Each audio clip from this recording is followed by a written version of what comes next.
so I had to redesign the building. How did you become acquainted with Ralph Abraham's work?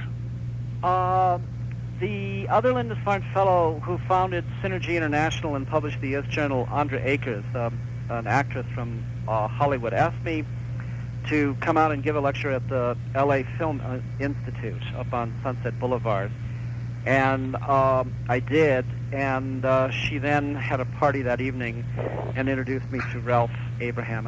And then Ralph sent me in Bern a copy of his essay, Mathematics and Evolution, and that was sort of like the seed form of my taking that idea and developing it fully into the chapter, The Four Cultural Ecologies of the West in Pacific Shift, and then I develop it further in Imaginary Landscape, that theory that there are these four mathematical mentalities. And then since then, Ralph and I have lectured together and designed a curriculum for a school, a girls' school, elementary K through 12 school in East Hampton, New York. So we're collaborating all the time. In your book, Reimagination of the World, you talk about cyberpunk fiction a little bit, and the works of William Gibson, as a kind of disguised form of the Gnostic myth of the fall. Can you talk about that a little bit? Yeah, it's very much how the body gets fallen and captured into technology. Gibson, I think, is a very interesting writer, sort of working in the tradition of kind of film noir and the Raymond Chandler detective novel. It's basically a kind of analysis of the large multinational corporation as a form of demonic capture, and electronics and, jacking into cyberspace as a form of capture of consciousness. And so it's a kind of vision of horror of the Omni magazine, silicone embedded in flesh. So it's a kind of farewell to the biological era. So I thought he and the television series Max Headroom were very sensitive to the kind of biological crisis we were in, both from disease and, they focused on silicone rather than, the complex of disease and viruses and everything else. But I felt it was a kind of brilliant and compelling expression, and so I was fascinated. You mentioned also David Cronenberg's work, particularly Videodrome. Is he on the same kind of wavelength? Cult film. That's an incredible analysis of Isn't that great? McLuhan, and it's one of my all-time favorite films. Of course, the critics hate it, and it's a work of genius, and it's. I have never encountered anybody who liked it, and I came across that reference in Imaginary Landscape, and I have been since. Wow, that's great. Somebody else likes Videodrome.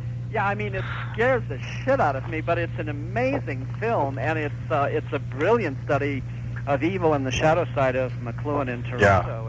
Although McLuhan's shadow side was just simply human failure as an individual, as a what I imagine he probably was not a very good father. But I think McLuhan may have been had a real medical problem, like mentally. I think he might have. Didn't he have a brain tumor or something? Yeah, he had a big brain tumor, one of the largest they ever had. And I met one psychiatrist in Halifax, Canada, who insisted that he was actually kind of borderline paranoid schizophrenic. And, but, even if he was such a genius that it didn't negate the value in the same way that an idiot savant doesn't negate the value of mathematics. Just because they're weird and they can multiply 12-digit numbers in their head doesn't mean mathematics is wrong. So McLuhan's insights, I think, are valuable, and I think, his place is permanent. But he was weird. And so Cronenberg, as a Toronto artist, really picked up on more the cult that was around McLuhan. The people who sort of lit candles at his shrine were very disturbing. But as a study of evil and how the physiology of television, I thought that was the best analysis, because everybody still gets it wrong that, if you have peaceful content on TV, it's okay. And Neil Postman and McLuhan were the only ones who understood that television is a system of neurological interruptions generated by massively parallel lines. And as Neil Postman said brilliantly, that, Sesame Street didn't teach kids how to read, it taught them how to like television. And that's why it was ultimately demonic. So I think the only film that ever captured that was Videodrome. And so I think Cronenberg and Pynchon are, I think, the most brilliant, penetrating analysts of this contemporary world. So Videodrome and The Crying of Lot 49, I think are better than Anton Wilson or Philip K. Dick. I agree. I love those works. Plus the fact that Pynchon writes so much better than Philip K. Dick. Philip K. Dick is sort of, he's just, his prose, I just couldn't finish the trilogy, and I've still never finished Anton Wilson's trilogy either. I keep meaning to, and I probably will one of these days. But I've never tried any of Philip K. Dick's writing. Would you recommend any of it at all for the sort of thing, or is it? No, I was trying to do the last trilogy of The Divine Invasion and that one about paranoia, but it's really an undergraduate. It's very sophomoric work with sort of undigested dog vomit gobs of Gnosticism. Yeah, I find really good, well-written science fiction is extremely difficult to find. Yeah. I mean, I like the ideas and the stories, but I can never stand the writing because it's always so bad. Yeah, I don't know if Stanislav Lem in the original is very good, but certainly I liked Solaris in the Tchaikovsky version, and have used it in some of my, Lindisfarne Symposium or my class that I had in San Francisco. And some of the witty reviews of A Perfect Vacuum I like, and Stanislav Lem predicted artificial life and a few other things. So he tends to be, European science fiction tends to be more intellectual and philosophical, and American science fiction tends to be more sort of acid head psychedelic and technological. Yeah. Are there any other artists working in film or books that you admire that you think are dealing with these themes in an intelligent way? Oh, gosh, no one springs to mind, but I do like film and go all the time, and I definitely think there are artists, out there that I admire. I like Philip Glass and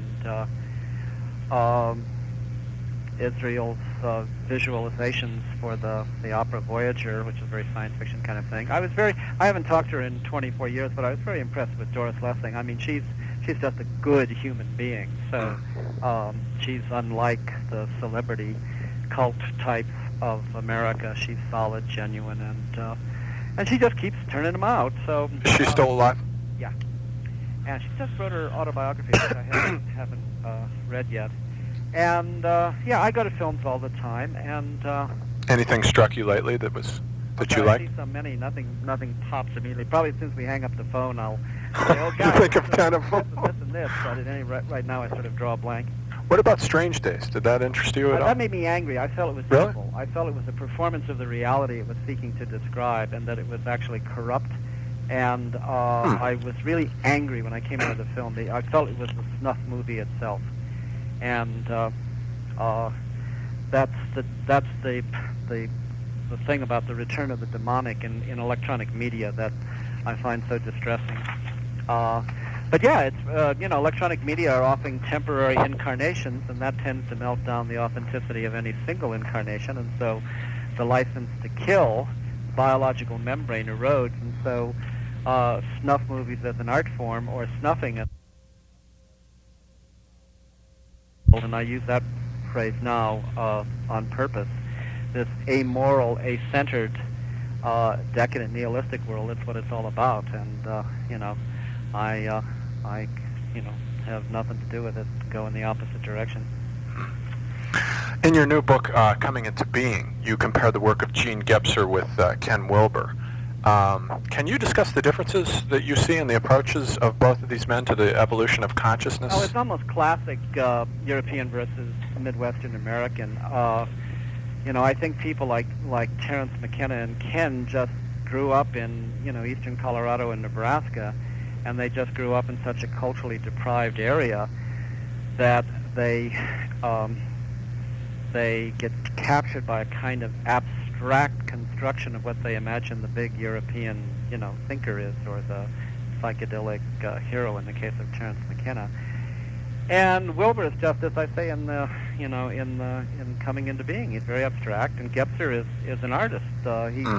He has an incredible insight into the role of adjectives in Rilke and what it means for make up a sentence like redness barns the sky. When you use language in that particular way, you create an imaginative landscape that's more processive and less perspective of composed objects nailed down into perspectival space.